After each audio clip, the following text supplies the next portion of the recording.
62-ci suala baxırıq.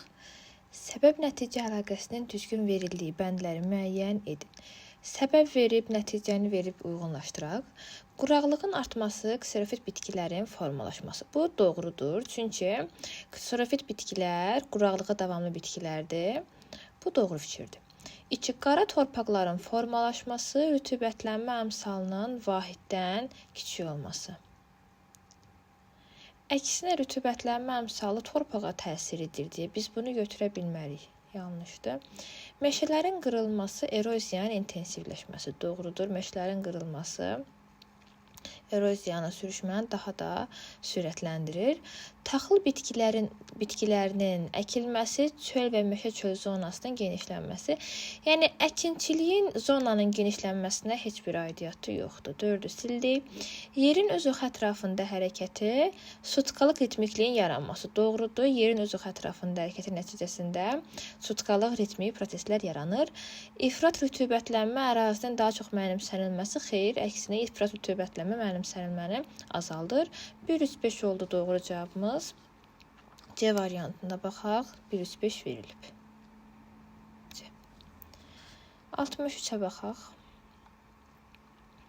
Ekvatorial və tayqa meşələrinin müqayisəsini istəyir bizdən. İl ərzində mövsümi fərqlər nəzərə çarpır. Mövsümi fərqləri biz tayqaya götürürük. Çünki tayqa mülayim zonadadır. Orada mövsümi fərqlər nəzərə çarpır, amma ekvatorial meşələrdə il boyu bir mövsüm müşahidə olunur. Və Afrika və Cənubi Amerikada geniş sahə əhatə edir. Bu gedir ekvatoriala. Alçaq təzyiq qurşağında formalaşıb hər ikisinə gedir. Çünki ekvatorial da tayqada, ekvatorial da alçaq təzyiq qurşağıdır. Tayqa mülayim də alçaq təzyiq qurşağıdır. Podzol torpaqlar getdi tayqaya. Enliyarpaqlı meşələrdə gedir ekvatoriala. 1-ə B-yə, 2-yə A-da, 3-ə C, 63-də oldu A variantı. 64-də. Yenə də Ler-Ven diaqramında biz yenə də ekvatorial və tayqa meşələrini uyğunlaşdırırıq. İfrat rütubətlənmə hər ikisinə gedəcək, çünki hər ikisində rütubətlilik çoxdur. 1.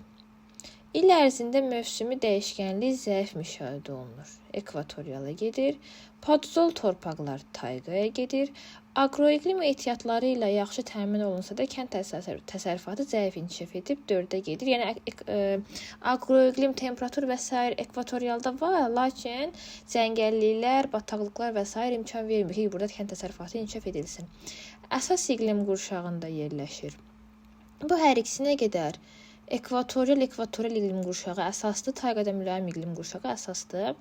Buxarlanma qabiliyyəti aşağıdır, tayqaya gedəcək. Orada temperatur da aşağı olduğuna görə buxarlanma qabiliyyəti aşağıdır. 1-ə 2, 4, 2-yə 3, 6, 3-ə 1, 5 C variantı. 65-ə baxaq. Uyğunluğu müəyyən edək rütubətlənmə əmsalına əsasən. 1200-ün 1400-ə nisbəti. Burada gördüyünüz kimi həm yağıntı çoxdur, yəni sürət yağıntıdır, aşağıdakı mümkün buxarlanmadır. Yağıntı da yüksəkdir, mümkün buxarlanma da yüksəkdir.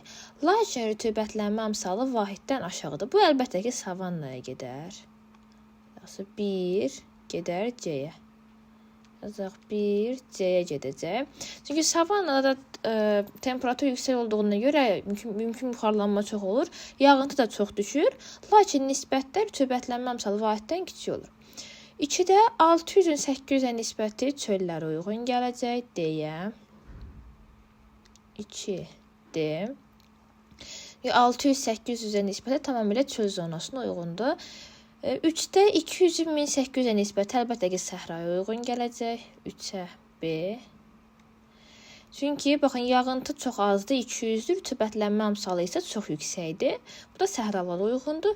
D-də 2600-ün 1500-ə nisbəti ifrat rütubətliliyi ekvatora gedir. 4-də gedir A-ya. Məli, həm yağıntı çoxdur, ekvatorialda bilirik ki, yağıntılar çoxdur. Həm də rütubətlənmə əmsalı çoxdur. Nisbət də birdən böyükdür.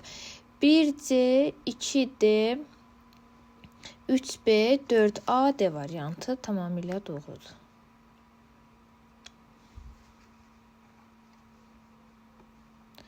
66-cı suala baxaq.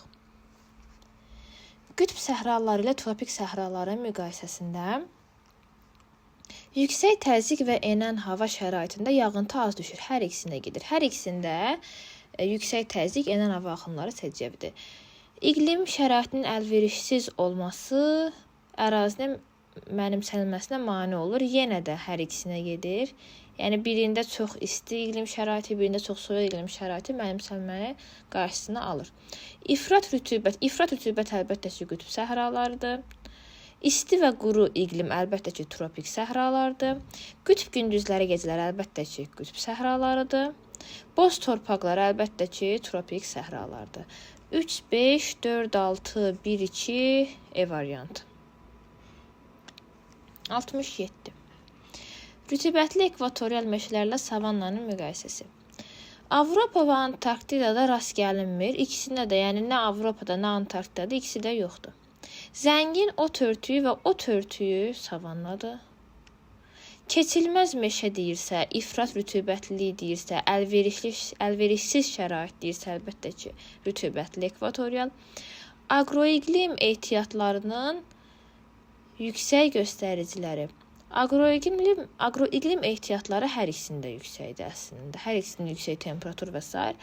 Aqroiqlim çox olsa da, sadəcə rütubətli ekvatorial meşələrdə keçilməz meşələr, bataqlıqlar imkan vermir ki, orada ikincili inkişaf etdirilsin.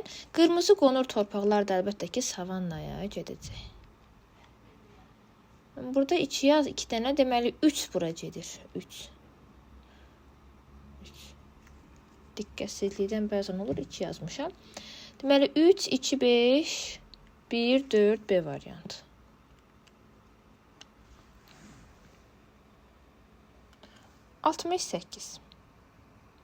Yenə Eyler-Venn diaqramında tayqa və tundranın nisbətini bizdən istəyir. Deməli burada biz qoyaq tayqa,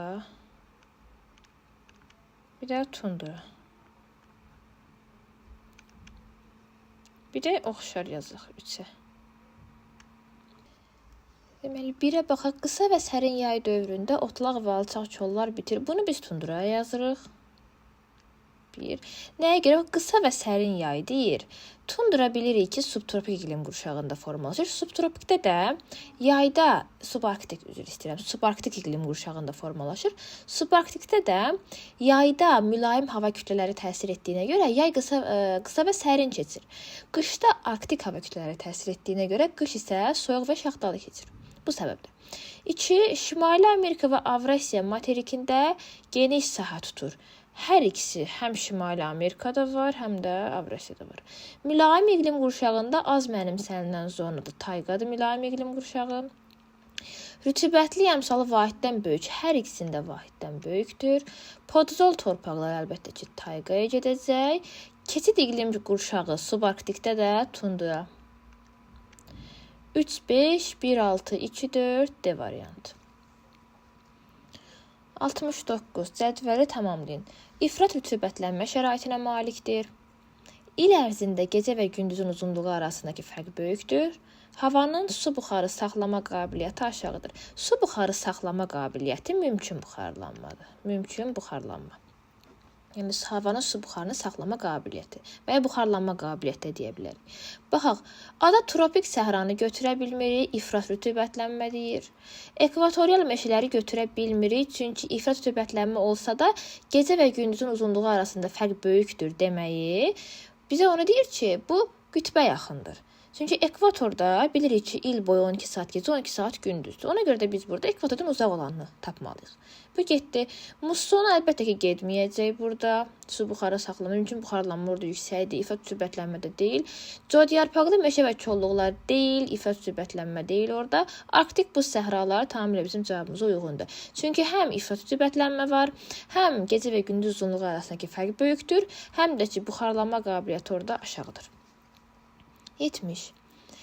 Yolu tropik səhradan keçən səyahətçi bir qədər getdikdən sonra maraqlı mənzərə ilə qarşılaşdı.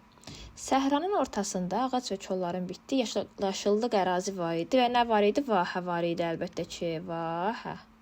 Səhrada yaşıllıq ərazi necə adlanır? Vahə adlanır. İndi bizdən nə istəyir? Qarşılaşdığı landşaftı və yaranma səbəbini vahə sadəcə variantında verilib. Olur bizim cavabımız. Səbəbi də şirin yeraltı suların səthə yaxın yerləşməsi. Yəni burada fikir verin, şor yeraltı sular yox, sadəcə şirin yeraltı sular. 71. Coğrafi təbəqənin inkişaf mərhələlərinə uyğun gələn xüsusiyyətləri müəyyən edin. Deməli, biogenə qədər ki, biogen və müasir. Ətraf mühitə antropogen təsir. Antropogen təsir, yəni insan təsiri artmışdır. İnsan təsiri də əlbəttə ki, müasirdə artıb. İbtidai canlılar əlbəttə ki, ən qədim biogenə qədər ki, suda quruda yaşayanlar biogen mərhələdir, yəni canlıların yaranması. Sürünənləri, məməlilər, quşlar yaranıb. Bu da biogenə aiddir. Coğrafi təbəqənin inkişafında ən uzun mərhələ biogenə qədərki mərhələdir. 2, 5, 3, 4, 1 A variantı uyğundur. 72-yə baxaq. Bataqlıq sahəsi qurudularsa baş verəcək prosesləri və coğrafi təbəqənin ümumi qanuna uyğunluğunu müəyyən edin. Torpaq örtüyü dəyişər, yeni bitki növləri yaranar, zonallıq qanunu. Torpaq dəyişə bilər, amma yəni bu zonallıq qanununa uyğun deyil. Bataqlığın qurudulması nəticəsində torpaq örtüyü və s. dəyişikliklər bütövlük qanununa uyğun ola bilər. Çünki yəni bilirik ki, bütün komponentlər bir-biri ilə bağlıdır və qarşılıqlı əlaqədədir. Zəncirin birinin qırılması, bir şeyin pozulması ardıcıl şəkildə dəyişmələrə, pozulmalara səbəb ola bilər. Ona görə bu bütövlük qanununa uyğundur. B-də baxaq. Meşə və çəmən bitkiləri məhv olar. Doğrudur. Yeraltı suların səviyyəsi aşağı düşər. Doğrudur. Bütövlük. Yazılıb ki, bütövlük qanunu. Bu doğrudur. C. Relyef dəyişər. Relyefin bataqlığın qurumasına bir aidiyyatı yoxdur. Relyef dəyişir. Relyef endogen proseslər nəticəsində yarandığına görə onun təsiri yoxdur. Makroiqlim dəyişər. Çay şəbəkəsi seyrələr. Zonallıq deyil dedik. Çəmən bataqlı bitkiləri genişlənir. Əlbəttə ki, səhvdir. Yəni bataqlıq quruyursa, niyə bataqlıq bitkiləri genişlənsin? Də səhvdir. 73-ə baxaq. Verilmiş sxemə əsasən subtropik enliklərdə daimi qar və buzlaq landşaftı yaranan məntəqələri müəyyən edin. Kəsmə yüksəkliyi 500 metrdir. Kəsmə yüksəkliyi 500 metrdirsə, daxili horizontal o zaman bu 3500 olar. Z 3500-dən yüksək olacaq. Bu olacaq 3000, 2000, 2500, 3000, 3500, 4000, 4500, 3000, 3500, 4000. 4000 metr. Subtropikdə də biz götürməliyik 4000 metrə yaxın olan rəqəmləri. Subtropik deyir. Məsələn, Azərbaycan subtropik enlikdədir. Qar xətti 3600 metrdən yüksək keçir. Və buna əsasən də baxırıq 4500 və 4000 olan K və M məntəqəsindən mütləqdir ki, qar xətti keçəcək. Ona görə bizim cavabımız olur M və K. 74-ə baxaq. Cədvələ asılan coğrafi təbəqəyə aid olan uyğunsuzluğu seçin. Uyğunsuzluğu istəyir. Deməli, yuxarı sərhədi, coğrafi təbəqənin yuxarı sərhədinə yazıb ki, ozon qatından 20-25 kilometr aşağıda yerləşir. Bu yanlış fikirdir. Yanlış fikir olduğuna görə bizim cavabımız 1 olacaq. Coğrafi təbəqə hansı idi? Biosfer, atmosferin alt hissəsi, litosferin üst hissəsi və bütün hidrosfer. 2-də yazıb ki, yer qabığı ilə qarşılıqlı əlaqə hidrosfer, biosfer, atmosfer. Bu düzdür. Burada baş verən proseslərin mənbəyi günəş enerjisi və yerin daxili enerjisi doğrudur.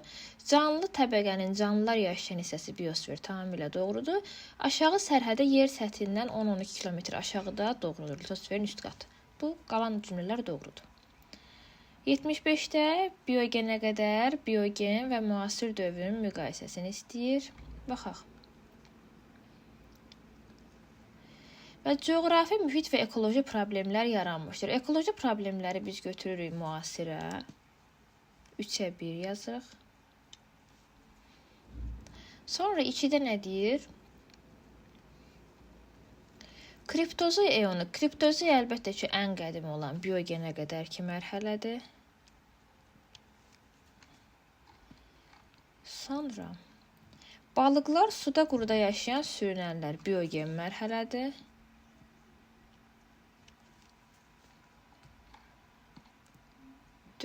Bu mərhələnin sonunda insan yaranmışdır. Biogen mərhələnin sonunda insan yaranmışdır. 4. Sonra coğrafi təbəqənin inkişaf mərhələsidir. Hər üçü coğrafi təbəqənin inkişaf mərhələsi olduğuna görə biz üçünün ortaq olan 4-ə 5-i yazırıq. 5. 5-i də yazdıq. Sonra 6 ən qədim platformalar biogenə qədərdir. Antropogen təsir başlayıb müasirdir.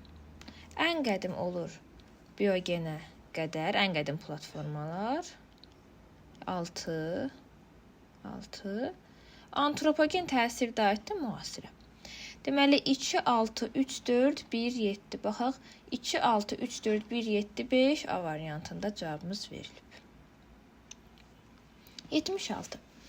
Doğru olmayan sıranı müəyyən edin. Sutkalıq ritmik proseslər, Şeh-Grovun yaranması, qabarma, çəkilmə. Bunlar yəni sutkalıq ritmik proseslərdir. Bu doğrudur. Ona görə götürmürük. İllik ritmik proseslər, yüksəklik qurşağı gecə və gündüzün. Gecə və gündüz deməli xeyr sutkalıqdır. Yüksəklik qurşağının da heç bir aidiyyatı yoxdur. Bu səhvdir ümumiyyətlə. Səhv olduğuna görə götürürük. Cavabımızdır. Çoxillik ritmik proseslər istiləşmə, soyuma. Doğrudur. Bütövlük komponentlər arasında əlaqə. Doğrudur. Zonallıq ekvatordan qütblərə doğru, bəli, enlik zonallıq, bu da doğrudur. 2 oldu, səhv. 76-da oldu, variantı. 77. Doğru olmayan bənd. Bir bütövlük təbii komponentlər arasında qarşılıqlı əlaqə və asılılıq tamamilə doğrudur. Ona görə götürmürük. Ritmiklik, təbii hadisənin nizamlı olaraq təkrarlanması. Doğrudur, nizamlı təkrarlanma. Zonallıq, günəş istiliyinin qeyri-bərabər paylanılmasından yaranır. Bu da doğru fikirdir. Meliorasiya, torpağın yaxşı becərilməsi, kollektiv, bəli, yəni torpaqdakı proseslər meliorasiya, yəni torpağın belə deyək də yaxşılaşdırılması prosesləri meliorasiyaya aiddir. Rekultivasiya orta və dağlıq ərazilərdə torpaqların eroziyadan qorunması məqsədi ilə görülən fitomeliorativ tədbirlər. Fitomeliorativ tədbirlər olsa da orta və dağlıq ərazilər deyə bir şey yoxdur. Ümumiyyətlə, yəni məhv olmuş torpaqların bərpası, yuyulmasını biz rekultivasiya kimi götürə bilərik. Yəni sırf orta və yüksək dağlıqda xeyr. Ona görə bu yanlış fikirdir. Yanlış fikir olduğuna görə də 5 olur bizim cavabımız. Variantı. 78-ə də baxaq. Düzənlik ərazilərdə pambıqçılığın geniş inkişaf etdirilməsi nəticəsində baş verən proseslərin düzgün ardıcıllığı. Deməli, kollektor drenaj, torpaqların şoranlaşması, suvarmanın salınması, yeraltı suların səviyyəsinin qalxması. Deməli, əvvəlcə suvarma sistemi yaradılır. Çox suvarma nəticəsində yeraltı suların səviyyəsi qalxır. 4. Sonra yeraltı suların səviyyəsi qalxdığına görə torpaqlar şoranlaşır və bu şoranlaşmanı aradan qaldırmaq üçün kollektor drenaj şəbəkəsi qurulur. 3, 4, 2, 1, 78-də oldu, variantı. 79. Hansı təbii zonalarda mütləq hündürlüyü 5000 metrdən artıq olan dağlarda daha çox yüksəklik qurşağı yaranacaqdır? Təbii zonalar 5000 metrdən yüksək. Biz burada Arktikdən ən uzaq olanları götürməliyik. Yəni 5000 metrdən yüksək olduğuna görə zaten 5000 metr yüksəkdir. Yəni nə qədər çox təbii zona bir-birini əvəz eləyirsə onu götürməliyik. Məsələn, A variantında qeyd olunub ki, tropik səhralar, ekvatorial meşələr, savannalar.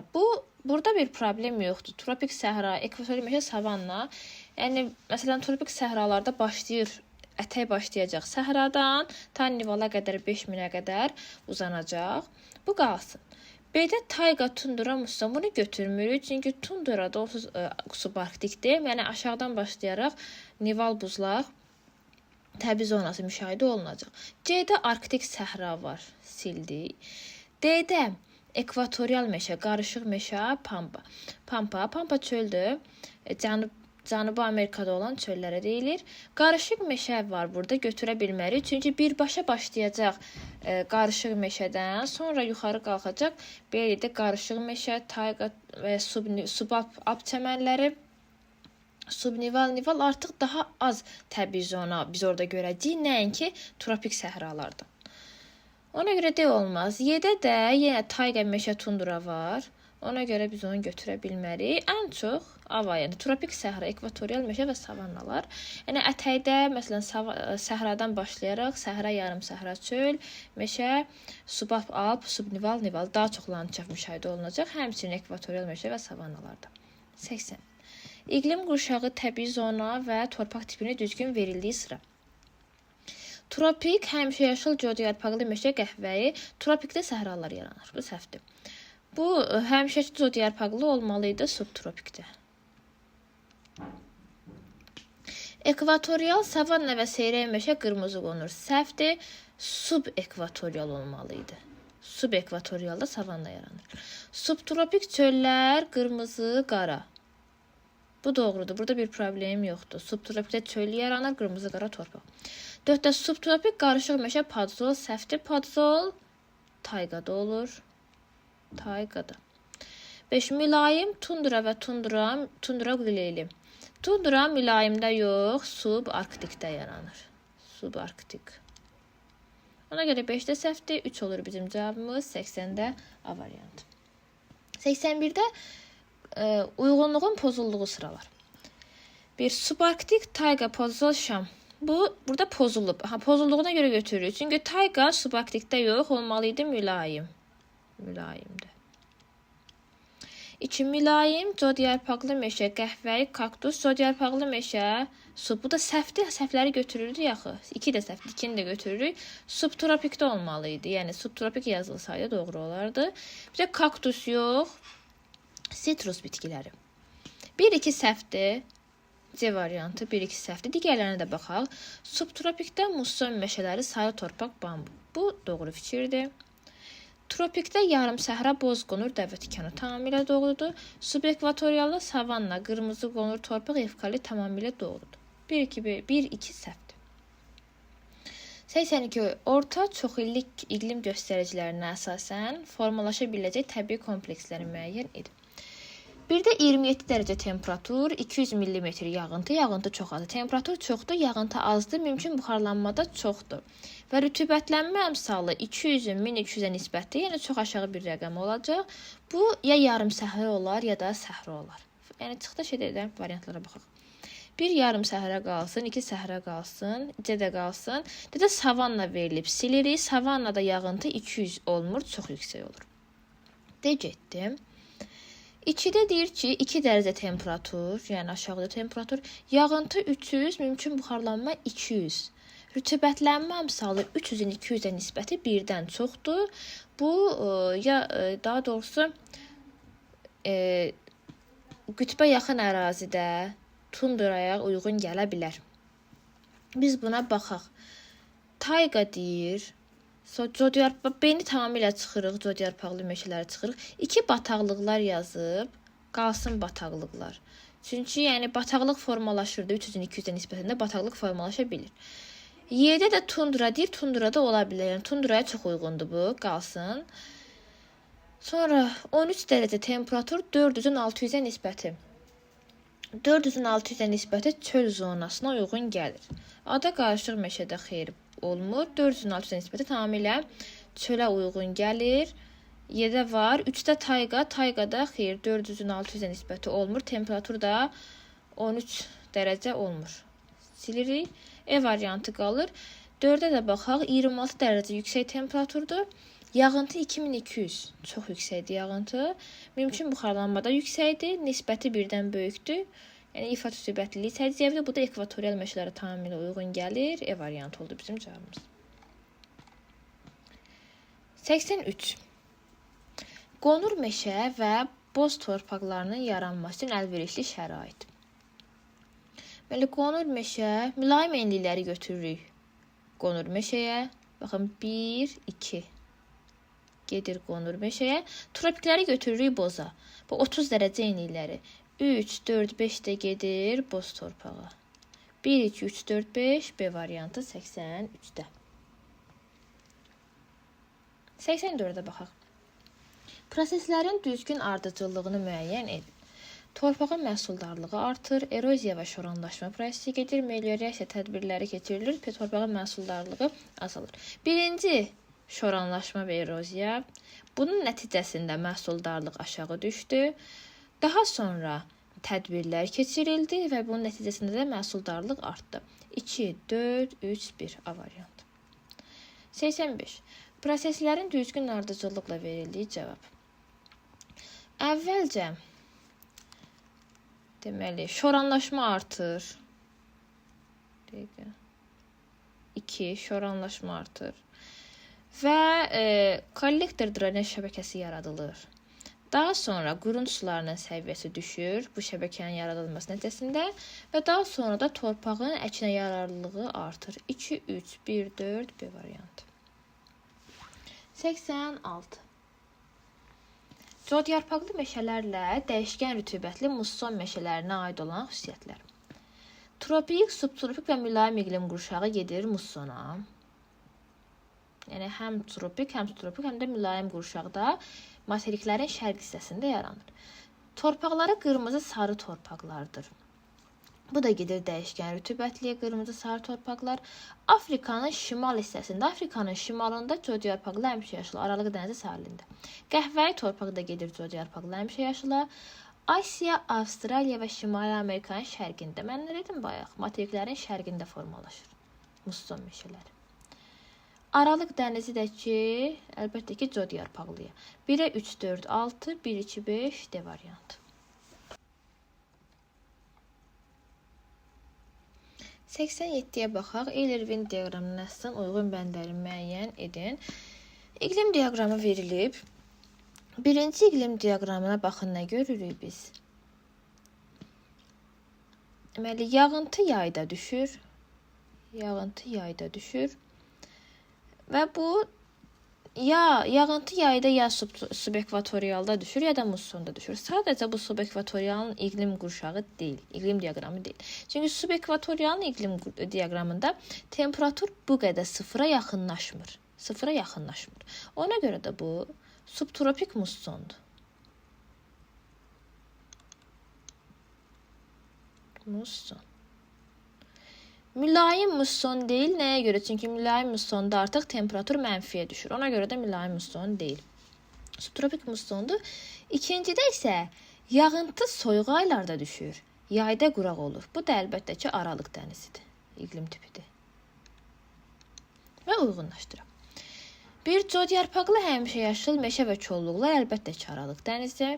Əlverişli iqlim şəraiti münbit torpaq hər ikisində var.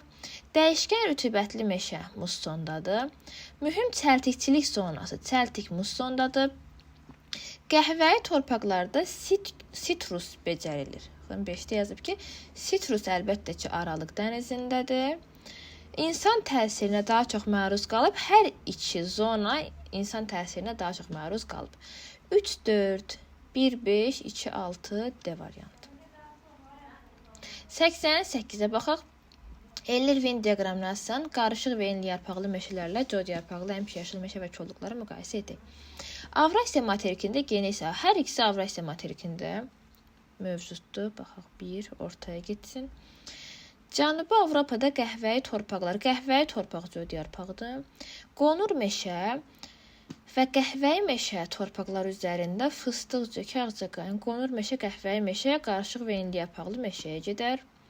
Materiklərin qərb hissəsində Aralıq dənizi. Aralıq dənizi iqlim, materiklərin qərbi mütləq codyarpaqlıdır. Həm materiklərin qərbi, həm də Aralıq dənizi iqlimində. Əsasən şimal materiklərinin mülayim iqlim qurşağı, mülayimə əlbəttə ki, qarışıq və enli yarpaqlı gedər. Antropogen təsiri hər ikisi məruz qalıb. 3, 4, 2, 4 niyə? 2, 4 niyə yazmışam? 3-5 yazmalıydım deyəsən mən burada. Antropogen təsirə hər ikisi məruz qalıb. 6 ortaya gedir dedik də. Nə dedik? Hər ikisi antropogen təsirə məruz qalıb. Mülayimdə də yerləşir qarışıq və enli yarpaqlı. 3-5, 2-4, 1-6 A variantı. 89-a baxaq. Cədvələ əsasən doğru sıraları seçin. Meşə və tundra, subarktik tundra qrili doğrudur. Codyarpaqlı meşə və kolluq aralıq dənizi qırmızı sarı feralit. Baxın, burada artıq səhvdir. Codyarpaq aralıq dənizindədir, amma qəhvəyi torpaq, qırmızı sarı ekvatorialdadır. Bir doğrudur, 2 səhvdir. Sonra savanna və seyrək meşə subekvatorial qəhvəyi torpaq. Savanna subekvatorialdadır, amma yenə də qəhvəyi torpaqda deyil, qırmızı qonur torpaqdır. Həmişəyaşıl subtropik meşə aralıq dənizi doğrudur. Qırmızı sarı torpaq deyil, qəhvəyi torpaq olmalıdır. Hər ikisi səhvdir. Tayqa mülayim kontinental boz qonur səhralardadır. Tayqada deyil. Tayqada padizol torpaqlardır. Sadəcə bir oldu bizim doğru cavabımız. 90. Təbii zonanın adı iqlimi, torpaq örtüyü və səcəvi bitkisini. İynəyarpaqlı meşə, mülayim kontinental, qəhvəyi, küknar, qəhvəyi torpaq yox.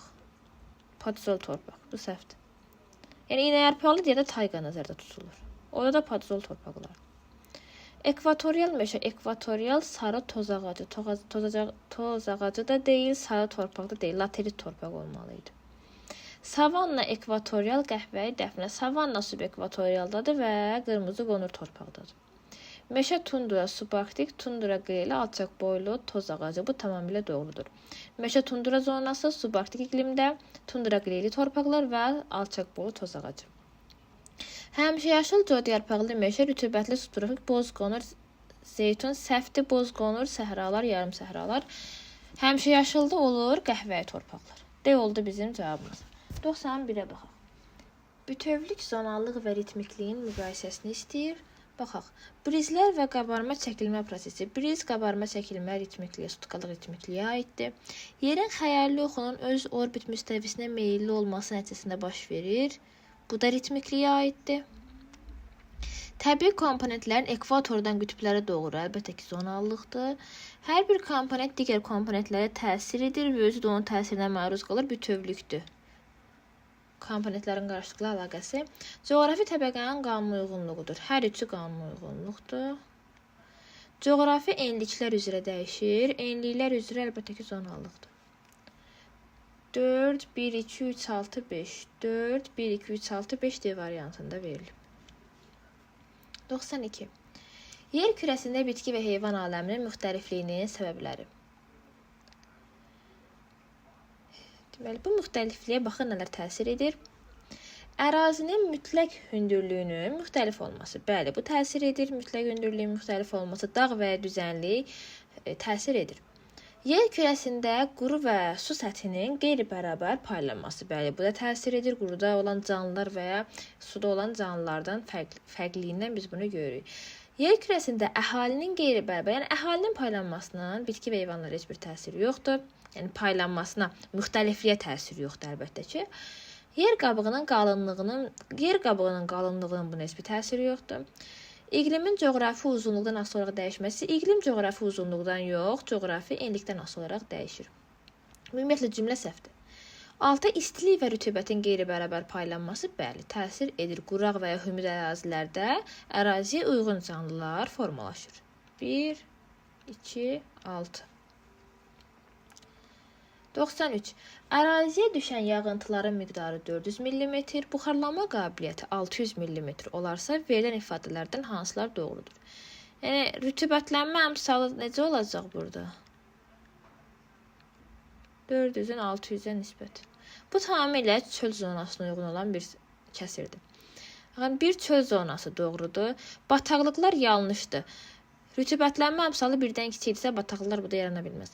Əlverişli aqroiqlim şəraiti doğrudur. İfrat rütubətlənmə səhvdir. Tropik səhra səhvdir. Tropik səhrada yağıntı hardasa 200, rütubətlənmə əmsalı 2000, 1900, 1800 belə olur. Münbit torpaqlar, bəli, çöldə münbit torpaqlar mövcuddur. 1, 3, 6. 94-ə baxaq. Əraziyə düşən yağıntının miqdarı 800 mm-dir. Buxarlanma qabiliyyəti 700 mm-dir. Rütubətlənmə amsalı olacaq 800 böl 700. Burada artıq rütubətlənmə amsalı vahiddən böyükdür. Dəmiyə əkinçiliyi üçün bəli uyğundur, çünki torpaqda rütubət olacaq kifayət qədər.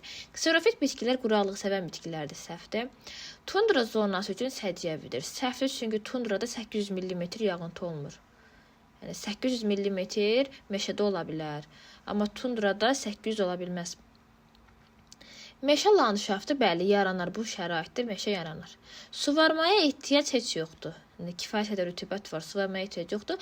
Bataqlıq yarana bilər, bəli birdən böyük olduğuna görə rütubətli əmsalı yarana bilər. 1, 4, 6. 95. Rəqəmlərə aid olan ümumi əlamətlər. Rəqəmlər bu 1-dir, bu 2-dir, bu da 3-dür. Bu tayqa zonasına uyğun gəlir. Hər üç, iynə yarpaqlılara. Baxaq. Tundra zonası səhvdir. Tundra daha şimaldır. Baxın, tundra daha şimalı əhatə eləyir, yəni bu əraziləri əhatə eləyirdi. Tundra deyil bu. Mülayim iqlim qurşağı, bəli bu tayqaya uyğun gəlir, az əvvəldə dedim, tayqa. Tayqada hardadır? Mülayimdədir. Rütubətlənmə amsalı vahiddən kiçik deyil. Podzol torpaqlar doğrudur. Tayqa meşələri doğrudur. Alçaq boylu çollar xeyl, iynə yarpaqlı meşələr. 2, 4, 5. 2, 4, 5. Oldu bizim cavabımız. 96-ya baxaq. İfrat rütubətlənmiş ərazilər üçün səciyyəvi olan torpaqlar. İfrat rütubətlidir. Şabaldı deyil, tundra qleyli, bəli. Podzol torpaqlar olacaq. Qırmızı, sarı, ferralit torpaqlar. Yəni rütubətlənmə amsalı vahiddən çox olacaq. Çox rütubətli ərazilər. 2, 4, 5 buradadır. 97. Quraq iqlim şəraiti olan ərazilər. Quraq iqlim şəraiti deyir. Deməli, burada olacaq şabalıd torpaqlar, podzol olmaz, qırmızı, sarı olmaz quraq, boz qonur olar, boz çəmən olar. Meşə torpağı da olmaz quraq iqlim şəraitində. Deməli, burada oldu 1, 4 və 5. 98-ə baxaq. Torpaq ehtiyatlarına aid olan əlamətlər. Tükənən və bərpa olan ehtiyatlardır. Doğrudur, tükənir və bərpa olur. Endogen proseslərin üstün təsiri. Torpağı, yəni torpaqdır, o eksogen, yəni torpağın münbitliyi və ya əmələ gəlməsi eksogen proseslərdən asılıdır. Tükənməyəndir, xeyr, tükənəndir. Süxurların mexaniki tərkibinin onun məhsuldarlığına təsiri yoxdur. Bu yanlış fikirdir. Var. Üfüqi və şaquli zonallıq üzrə doğrudur. Üfüqi ekvatordan qütblərə doğru dəyişmədir torpağın. Şaquli isə düzənlikdən dağa doğru. Aşınma prosesi nəticəsində yaranır, əlbəttə ki, doğrudur. 1, 5 və 6.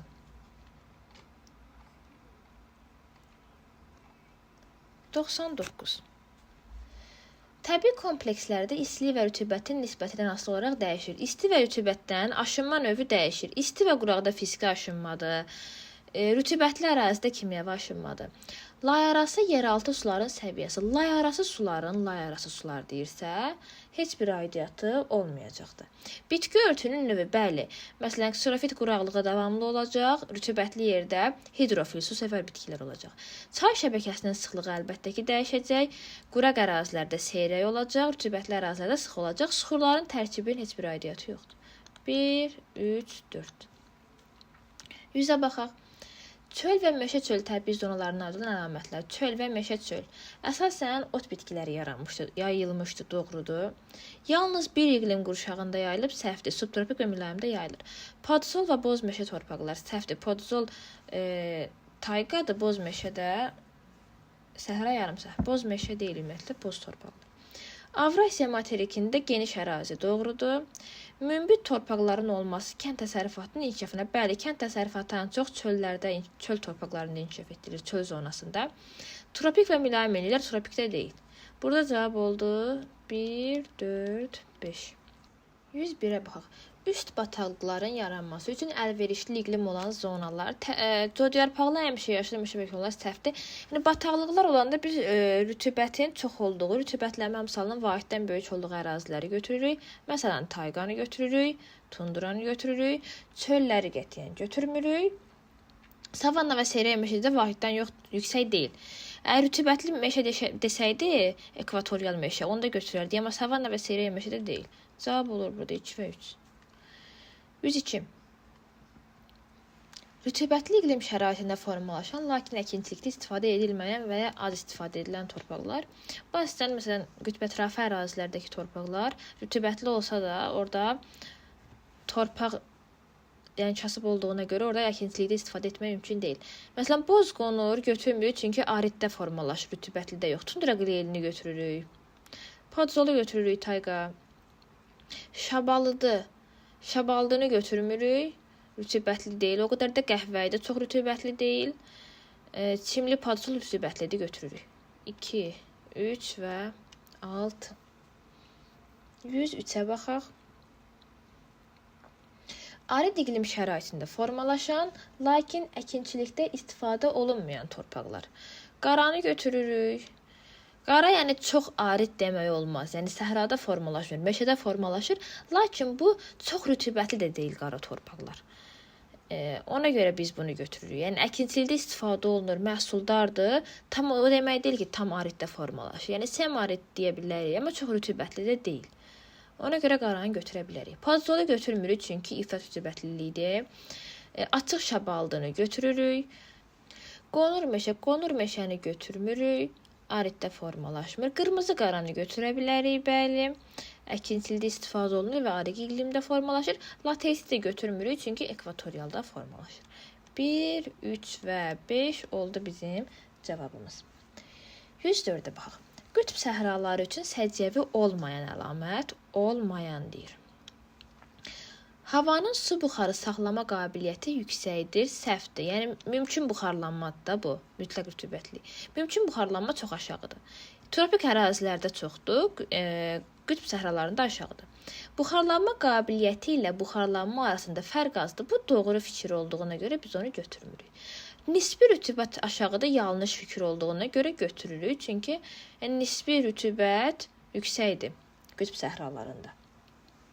Sonra buxarlanma qabiliyyəti yüksəkdir. Əlbəttə ki, yanlış fikirdir. Yəni 1 və 4 əslində eyni fikirdir.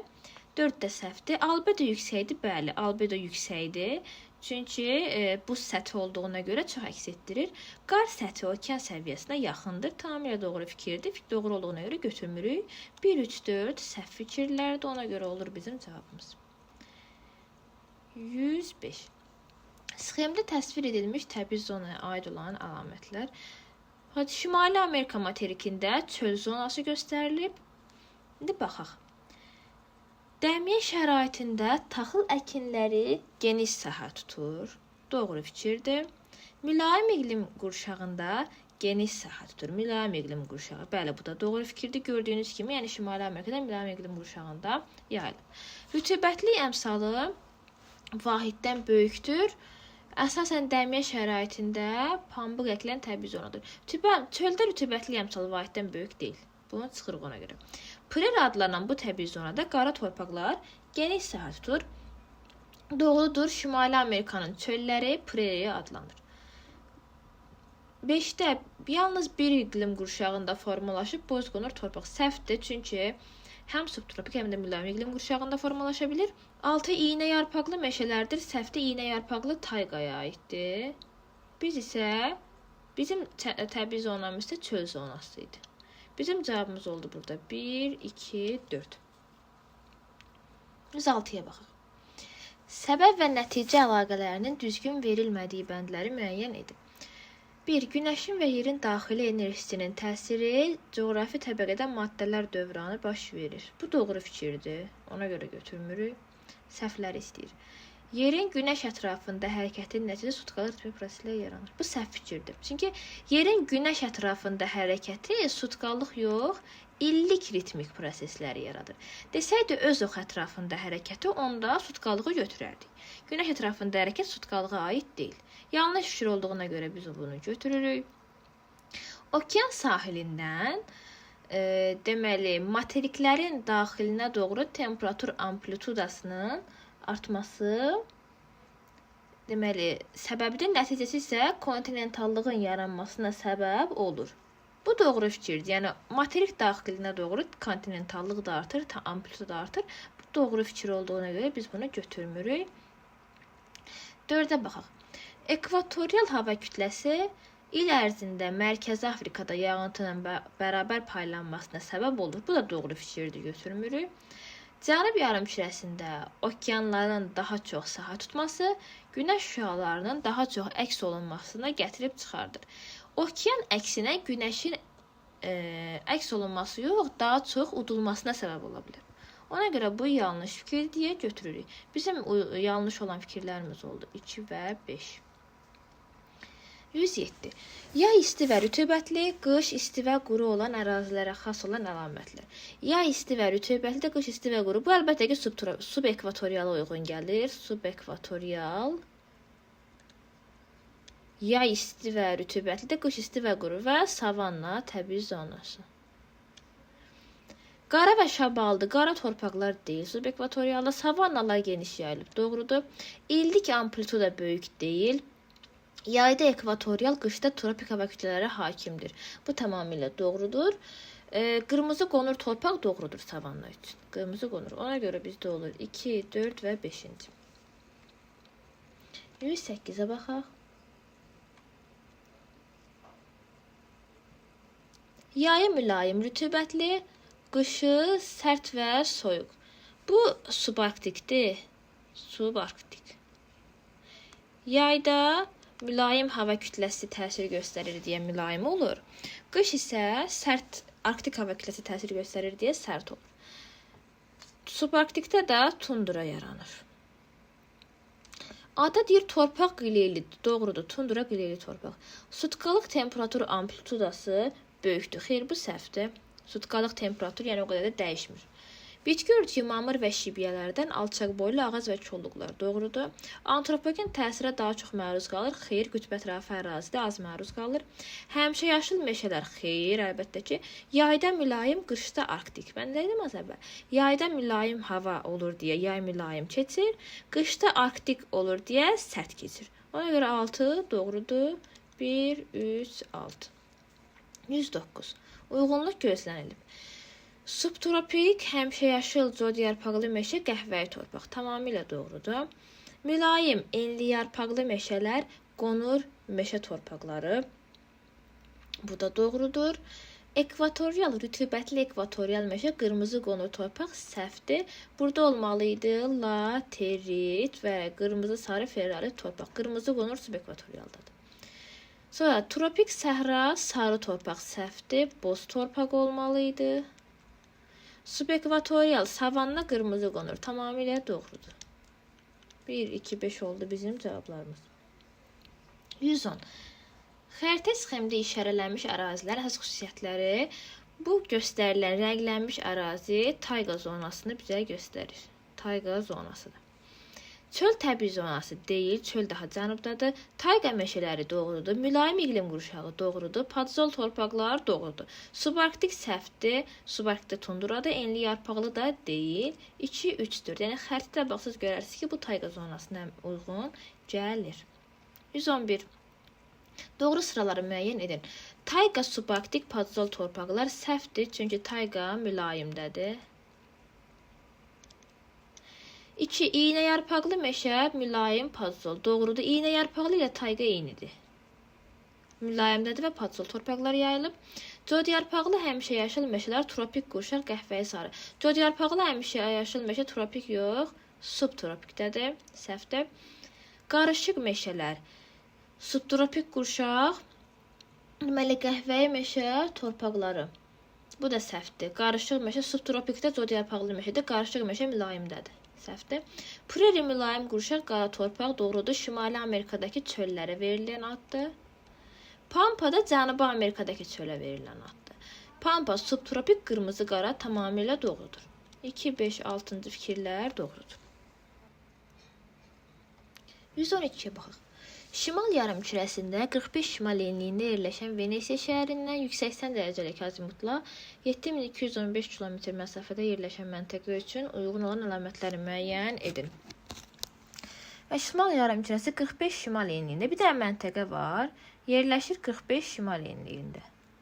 Buradan 180 azimutla, yəni cənuba 7215 km gəlir, hara çatır? 7215-i bölə 111-ə 6 555 65 dərəcə. 65 dərəcə cənuba gəlib. 45 dərəcədən 65 dərəcə cənuba gələn hara çatacaq? 20 cənub enliyinə çatacaq da, düzdür? Fərqi tapırıq. 20 cənub enliyinə çatdı. Deməli, 20 cənub enliyi üçün səciyyəvi olan əlamətlər. Cənub yarımkürəsində yerləşir, doğrudur. Mülayim işıqlanma qurşağı səhvdir. Tropik işıqlanma qurşağında yerləşir. Tropik işıqlanma qurşağı doğrudur. Günəş ildə 2 dəfə zenitdə olur. Doğrudur. Tropik işıqlanma qurşağındakı məntəqələrdə günəş ildə 2 dəfə zenitdə olur. Ekvatora qədər olan məsafə 4440-dır. Səhvdir. Ekvatora qədər olan məsafə 2220-dir. Təsəvvür edin, ekvator sıfırdan keçir. Arada 20 dərəcə 2220 kilometrə bərabərdir. Yay gün dönümündə günəş şüaları 48,5 bucaq altında düşür. Gəlin hesablayaq. Deməli, 90 dərəcədən çıxaq. Verilən məntəqə 20 cənub enliyi. Yay gün dönümü deyir deyə biz üzərinə gələcəyik. Çünki əks yarımkürədir. 40-dan çıxaq 43,5-i. Alırıq neçə? 46,5. 46,5 düşür, bizə verib 48,5 yanlışdır. Burada cavab oldu 1, 3 və 4. 113-ə baxaq. Buxarlanma qabiliyyətinin yağıntıdan çox olduğu ərazilərdə yaranan təbii zona. Yəni, rütubətlənmə əmsalının vahiddən kiçik. Rütubətlənmə əmsalı nədir? Yağıntı böl buxarlanma qabiliyyətini. Buxarlanma qabiliyyəti yağıntıdan çoxdursa, deməli rütubətlənmə əmsalı vahiddən kiçikdir. Və bizdə baxaq. Tür yazıq burada. Rütubətlənmə əmsalı kiçikdir 1-dən. Cod yarpaqlı həmişəyaşıl meşə və kolluqlar doğrudur. Tayqada rütubətlənmə əmsalı vahiddən çox olur. Silək. Çöldə doğrudur. Az olur rütubətlənmə əmsalı. Qarışıq və enli yarpaqlı meşə çimli padzol. Çimli padzol torpaq qarışıq və enli yarpaqlıda yaranmır. Tayqada yaranır. Ona görə ona götürə bilmərik. Yarım səhra boz doğru fikirdir. Səhra padzol, səhrada padzol torpaq yaranmır. Deməli, bizim burada cavabımız olur 1, 3 və 5. 114. A zirvəsində atmosfer təzyiqi 320 mm civə sütunu və daimi qar xəttindən aşağıda yerləşir. B zirvəsi 610 mm, daimi qar xəttindən yuxarıda yerləşir. A və B zirvələrinin yerləşdiyi dağların ətəyindən normal atmosfer təzyiqi müşahidə olunur. Aha, ətəklərində normal atmosfer təzyiqi. Gəlin təsvir eləyək. Təsvir eləyim. Bir dənə A dağ var, A zirvəsi. Zirvədə 320 mm-dir təzyiq. Ətəkdə normal atmosferdir. Ətəkdə onda 760 idi normal atmosfer təzyiqi. 760-dadır. Və qar xəttindən aşağıda yerləşir. Daimi qar xətti yoxdur. Hündürlüyü necə taparıq? Deməli, hündürlüyü tapmaq üçün 760-dan çıxırıq 320 mm-i. Qalır 440 mm. 440 mm neçə metrə bərabərdir? 440-ı ona vururuq, tapırıq 4400 metr. Deməli, A zirvəsi oldu 4400 metr. 4400 metr yüksəkdə yerləşməsinə baxmayaraq, buradan qar xətti keçmir. Deməli, bu tropiklərdə yerləşir ki, keçmir. İndi B-ni hesablayaq. Bir dənə ikinci bir dağ var, B zirvəsi. Burada təzyiq 610-dur. Yenə də ətəyi 760-dır normal atmosfer təzyiqi. Tapaq mütləq hündürlüyünə 760-dan çıxıq 610 olur 150 mm. 150 mm-də ona vurub tapırıq ki, 1500 metrdir A zirvəsi. B zirvəsi, üzr istəyirəm. B zirvəsi də oldu 1500 metr. Və 1500 metrdə yerləşməsinə baxmayaraq burada daimi qar xətti var. Deməli bu qütbə yaxındır ki, aşağı enliklərdən qar xətti keçir. İndi gəlin müqayisə eləyək. A oldu 4400 metr, B də oldu 1500 metr. Hər iki zirvənin coğrafi koordinatları eynidir. Bu yanlışdır. Biri qütbə yaxındır, biri tropikə yaxındır. Olmaz. A zirvəsində ən uzun qütb gündüzləri, gecə və gündüzləri müşahidə olunur. Bu səhvdir. Əgər qütbdə olan axı qütbdə yerləşmir, biz dedik A dedik ki, tropiklərdə yerləşir. Ona görə A doğru cavab deyil. 3A zirvəsinin yerləşdiyi dağ sistemində daha çox landşaft qurşağı var. Bəli, hündürlüyü daha çox olduğuna görə daha çox landşaft qurşağı olacaqdır. B zirvəsi subtropik iqlim qurşağı səhvdir. Subtropiklərdə 3000-4000 metrə yaxındır. 3000 də deyil, hətta 4000 metrdir qar xətti. 5də A zirvəsi ekvatora yaxındır. Doğru fikirdir. B zirvəsinin mütləq hündürlüyü 1500-dür. Biz də nə tapmışıq? 1500 tapmışıq. Doğrudur. Bizim cavabımız oldu 3, 5 və 6. 115-ə baxaq. Ərazisində enli yarpaqlı meşələrin daha geniş yayıldığı ölkələr, enli yarpaqlı meşələr mülayim iqlim qurşağında olanları biz seçirik. Ümumiyyətlə, yəni bu təbii zonaların xəritəsini öyrənərək bunu tapa bilərik ki, burada cavab olacaq elə 3, 7, 8 Avropada yerləşən nöqtələr, isə Orta Avropa. Enli yarpaqlı meşələrdə 6 cod yarpaqlı meşələrdir götürmürük, 5 cod yarpaqlı meşələrdir götürmürük. 2 və 4 tayqadı götürmürük, bir də tundradı götürmürük. Bizim cavabımız olur 3, 7 və 8. 116-ya baxaq. Uyğunluğu müəyyən edək. Tayqa, savanna və tundranın müqayisəsi. Qırmızı qonur torpaqlar savannadadır, əlbəttə ki. Padzol torpaqlar tayqadadır. Uzun və şaxtalı qış mülayim yay tundradır. Nəyə görə? Çünki tundra subarktik iqlim qurşağında yerləşir. Subarktikdə də mülayimdə, yayda mülayim hava kütlələri hakim olduğuna görə yay mülayim olur. Qışda arktik hava kütlələri hakim olduğuna görə şaxtalı olur. C getdi. D. Subekvatorial, tropik və qismən subtropik iqlim qurşaqlarında formalaşır. Bəli, subekvatorial, tropik və qismən subtropik. Bunu biz nəyə götürə bilərik? Bunu biz savannaya götürə bilərik. Götürə bilsək. Bəli, savannaya uyğun ola bilər bu. Çünki B yox, D. Üzr istəyirəm. A yox, A, D. Çünki subekvatorialda da var savanna. Tropik və qismən subtropikə də düşür. Yəni xəritədə baxsaq, tropikə düşür, subtropikə də bəli, düşür savanna. Edə il boyu isti və rütubətli olması ilə seçilir. İsti və rütubətli olma, il boyu isti və rütubət ekvatordadır, ekvatorialda. Buna heç biri getmir. Heç birinə getmir.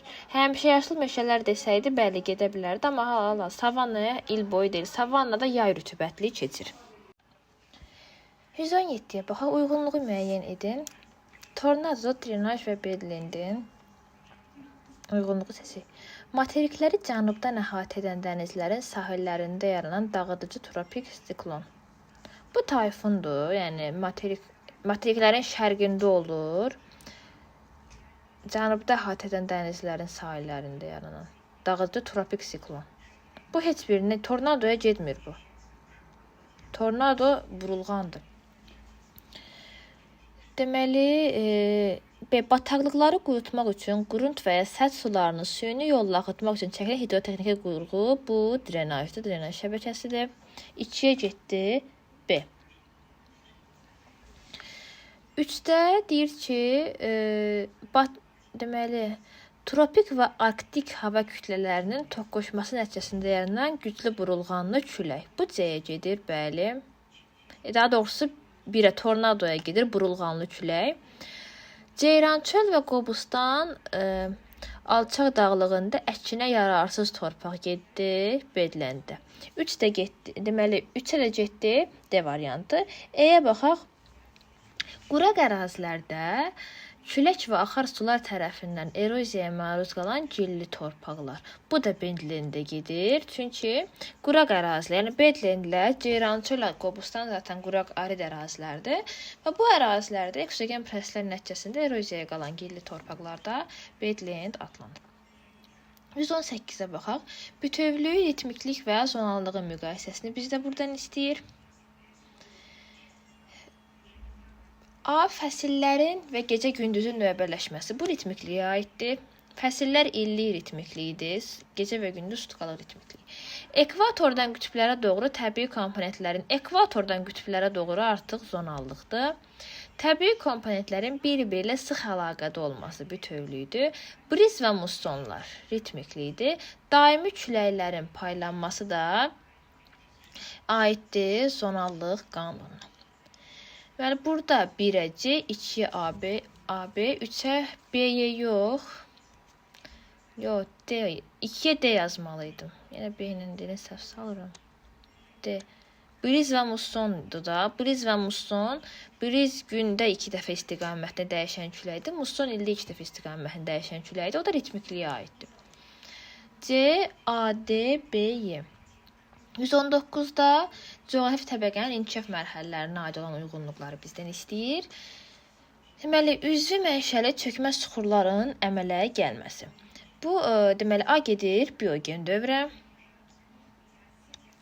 Ətraf mühitə antropogen təsirin artması gedəcək müasir dövrə. Yerin ilk bərk təbəqəsi biogenə qədərdir. Qlobal ekoloji problemlər insan təsirindən sonra müasirdə formalaşır. Karbon qazının miqdarının kəskin azalması da bizdə gedir.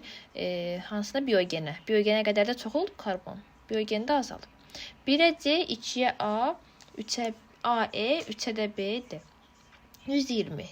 Yenə eyni. Ekoloji problemlər müasir dövr. Qədim platformalar biogenə qədər. Üzvü aləmin təkamül prosesi inkişaf edib biogendə. İntensiv yağışlar yağıb biogenə qədərki dövrdə. Ətraf mühitə antropogen təsiri artıb müasir dövrdə. 121. Təbii zonaları qeyd eləyək. Codyarpaqlı həmişəyaşıl meşə və kolluq, savanna və seyirləmişə tundra. Yay qısa, sərin və yağıntılı keçir. Aiddir tundraya. Çünki codyarpaqda yay quraq keçir. Savannada yay sərin yox, isti və yağıntılı keçir. Ona görə. Deməli, B-də tropik hava kütlələri yayın quraq keçməsi gedir codyarpaqlıya. Qış aylarında süni suvarma gedir savannaya. Çünki savannada yay yağıntılı keçir, qış quraq keçir deyə qışda suvarma tətbiq olunur. Afrika materikinin şimal və cənub ucqar nöqtələri gedir həmişəyaşıla. Ucqar şimal və cənubu həmişəyaşılı, codyarpaqlı həmişəyaşılı. Aralıq dəniz iqlimində yerləşir deyə. 7 aqroiqlim ehtiyatları məhduddur. Tundrada aqroiqlim ehtiyatları məhduddur. 1-ə AD, 2-yə C, 3-ə də A və E getdi. 122-yə baxaq. Və sonuncu sualımız. Azonal və zonal. Zonal xarici amillərdir. Azonal isə daxili amillərdir. Buna görə uyğunlaşdırıq. Süxurlar daxilidir, azonal. Bitki örtüyü xaricidir, zonal. Relyef daxilidir, azonal. Torpaq xaricidir, zonal. Heyvanlar aləmi də xarici amildir, zonal. B, D, Y, A, E. Yox, B, D, Y, A, C.